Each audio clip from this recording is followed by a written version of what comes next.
রিজু, কি করছো? আঁকছো? কি আঁকবে আজকে? ফুল।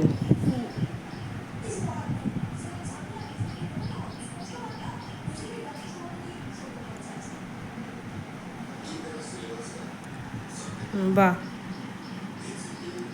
কি সুন্দর হচ্ছে তো তোমার ফুলটা। এটা কি ফুল? পদ্ম ফুল। ওরে বাবা, নিচে পদ্ম ফুল বলে লিখে দিও, নাহলে চিনতে পারবে না কেউ। আচ্ছা, একটু কালার টালার দাও। পদ্ম ফুলের কালার কি?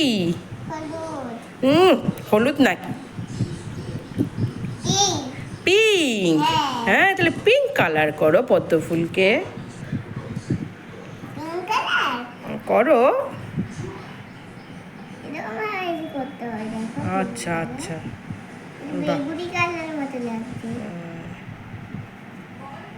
পদ্ম ফুল কোথায় থাকে? গাছে থাকে। আচ্ছা আচ্ছা, ঠিক আছে ঠিক আছে। ওরে বাবারে, এটা পদ্ম ফুল তো ধপ্পত হয়েছে। ঠিক আছে, চলো।